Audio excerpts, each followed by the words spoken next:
Welcome, welcome, welcome. You are listening to Bucks and Banter. I am your host Palak and with me you have the ever wise Yashika. हम दोनों finance के Batman और robin जैसे हैं, बस keeps नहीं पहने लेकिन नर्डीनेस फुल ऑन है। या ये कहूँ इस इकोनॉमिक रोलर कोस्टर के फेलो सर्वाइवर्स।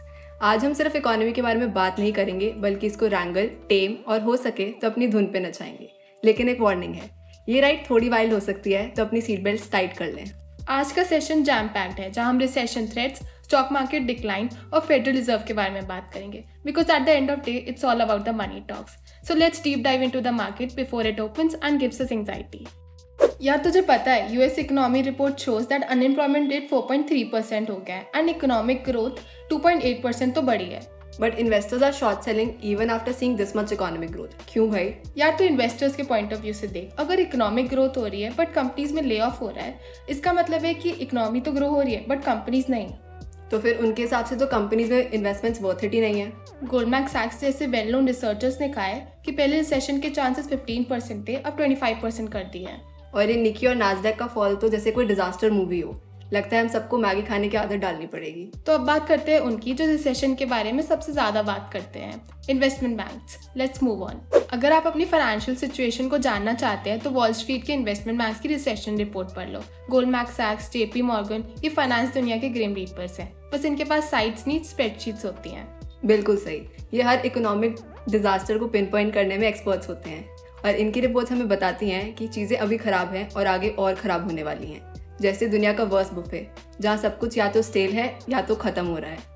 ये reports declining consumer confidence, weakening business investments और पोटेंशियल इन्वेंट्री ग्लट को हाईलाइट करते हैं। ये इंडिकेटर्स डरावने जरूर लगते हैं बट ये वर्ल्ड के एंड का प्रेडिक्शन नहीं कर रहे, but they are warning us of a potential downturn. Economic cycles बहुत नेचुरल होती है, जैसे मेरी कॉफी एडिक्शन और वही रोलर कोस्टर जो नीचे आता है बट ऊपर भी आता है। तो only trick you can apply is कि तुम पता लगा लो तुम किटी राइड पे हो या टावर ऑफ टेरर पे। और ये मत भूलो कि ये फोरकास्ट कभी भी बदल सकते हैं। नया डेटा पूरी कहानी को फ्लिप कर सकता है, इसलिए जब तक आप इन्फॉर्म्ड और फ्लेक्सिबल हो तब तक स्टॉक्स बेच के वुड्स में कैबिन लेने की ज़रूरत नहीं है। अब इन्वेस्टमेंट मैन से तो हमें थोड़ा डरा दिया, अब बात करते हैं उनकी जो इनको बैलेंस करने की कोशिश कर रहे हैं, फेडरल रिजर्व और उनके डिसीजंस। फेडरल रिजर्व ये वो लोग हैं जो इंटरेस्ट रेट्स को कॉफी या डिकैफ की तरह ट्रीट करते हैं। अगर बढ़ाते हैं तो लोग हाई हो जाते हैं और अगर कम करते हैं तो लोग नींद में चले जाते हैं। सही कहा, फेड का काम है मॉनेटरी पॉलिसी से इन्फ्लेशन को कंट्रोल करना बिना इकोनॉमिक ग्रोथ रेट को एडवर्सली अफेक्ट करे। लेकिन जैसे पेड़ लगाते ही आम नहीं मिलते, वैसे ही इसके रिजल्ट्स भी इमीडिएटली नहीं दिखते। इंटरेस्ट रेट चेंजेस को अपना असर दिखाने में टाइम लगता है। और जब दुनिया इतनी इंटरकनेक्टेड हो तो सिर्फ यूएस का नहीं सबका असर होता है। जब फेडरल रिजर्व इंटरेस्ट रेट्स बढ़ाता है तो डॉलर स्ट्रांग होता है। सुनने में तो अच्छा लगता है लेकिन स्ट्रांग डॉलर वैसे ही है जैसे ठंड में आइसक्रीम बेचना, डिमांड तो कम ही होती है। प्लस बॉन्ड मार्केट्स को इग्नोर नहीं करना चाहिए, जो रिसेशन के बारे में कभी कभी आपके हॉरोस्कोप से ज़्यादा एक्यूरेट प्रेडिक्शन कर सकते हैं। अगर बॉन्ड यील्ड शार्प राइज दिखा रहे हैं तो ये इन्वेस्टर्स को फ्यूचर इन्फ्लेशन और पोटेंशियल इकोनॉमिक ग्रोथ के बारे में कंसर्न्स दिखाते हैं। और जब बॉन्ड मार्केट डाउन हो तो हम सबको अलर्ट रहना चाहिए। चलो अब जेरोम पावेल के बारे में बात करते हैं। फेडरल रिजर्व को लीड करने वाले ये चेयरमैन और उनके एक्शंस के इफेक्ट पर नजर डालते हैं। जेरोम पावेल, ये नाम हर इन्वेस्टर और पॉलिसी मेकर की जुबान पे है। ये फेड के चेयरमैन है और इनका एक वर्ड ही मार्केट रिवर्सल को लीड कर सकता है। दिस शोज कि उनके वर्ड्स की कितनी वैल्यू है। As they say, with great power comes with great responsibilities. ऐसे ही जेरोम पावेल के लिए भी ये आसान काम नहीं है। उनको एक कॉम्प्लेक्स इकोनॉमिक लैंडस्केप नेविगेट करना है, फेड की क्रेडिबिलिटी मेंटेन करनी है, इन्फ्लेशन को कंट्रोल करना है और इकोनॉमिक ग्रोथ को भी मेंटेन करना है। One wrong step and it's all over.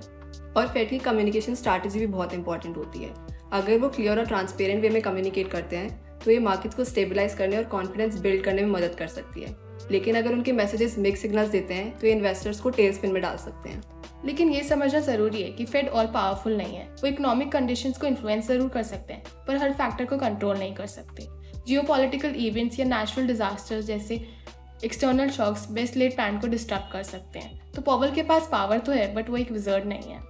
अब जब हम उनके बारे में बात कर ही रहे हैं तो स्टॉक मार्केट के रीसेंट फॉल पे नजर डालते हैं और देखते हैं ये रोलर कोस्टर हमें कहाँ ले जा रहा है। आजकल स्टॉक मार्केट्स एक रोलर कोस्टर राइड जैसी लगती हैं, जहाँ एक तरफ हम मेजर इंडाइसेस में शार्प अपस्विंग्स देखते हैं, वहीं दूसरी ओर डीप डाउनटर्न्स। तो ये सब इन्वेस्टर्स के लिए एक रोलर कोस्टर राइड से कम तो नहीं है। टेक सेक्टर इस रोलर कोस्टर का एपिसेंटर है जो पिछले कुछ सालों में मार्केट का बहुत खास था। पहले वो मार्केट का हीरो था, अब जीरो हो गया है। हाई वैल्यूएशंस और स्लो ग्रोथ ने टेक स्टॉक्स को एक झटका दिया है। लेकिन पैनिक करने की जरूरत नहीं है क्योंकि मार्केट करेक्शंस एक नेचुरल प्रोसेस है और हिस्ट्री बताती है कि मार्केट्स टाइम के साथ रीबाउंड करते हैं। तो ये एंड का साइन तो नहीं है, लेकिन एक हेल्दी करेक्शन है जो फ्यूचर स्ट्रेंथ के लिए ज़रूरी है। डाइवर्सिफिकेशन इस सिचुएशन में बहुत इंपॉर्टेंट हो जाता है। इन्वेस्टमेंट को अलग अलग एसेट क्लासेस में स्प्रेड करना एक अच्छी स्ट्रैटेजी तो है, क्योंकि अगर एक स्टॉक गिरता है तो दूसरा उसके लॉस के इम्पैक्ट को एब्जॉर्ब कर लेता है। अब जब हमने मार्केट्स के ट्विस्ट और टर्न्स को डिस्कस कर लिया है, it's time to wrap up this episode. और ये था हमारा आज का एपिसोड दोस्तों। बट वेट, एक क्वेश्चन तो रह ही गया, is this session inevitable? May be और may be not. All we can say is financial landscapes daunting जरूर लग सकते हैं, लेकिन ये सब एक साइकिल का पार्ट है। इन्फॉर्म्ड रहिए, फ्लेक्सिबल रहिए और हेडलाइंस के प्रेशर में आके हैस्टी डिसीजंस मत लीजिए। जैसे लाइफ में होता है वैसे ही फाइनेंस में भी ये वक्त भी गुजर जाएगा। And the recent fall in the Nikkei and Nasdaq have certainly sent ripples through the global markets. और अब लोग कहेंगे India is on the brink of a recession. But one thing we can say for sure is India is a growth story. While short-term fluctuations are inevitable, the long-term fundamentals of Indian economy remain strong. So this dip is more of a short-term correction. The resilience of the Indian economy. We believe this is a temporary phase. और यही कहते हुए खत्म करते हैं आज का episode. Comment down your thoughts on recession. तब तक के लिए stay safe and stay savvy and do tune in for the next episode of Bucks and Banter.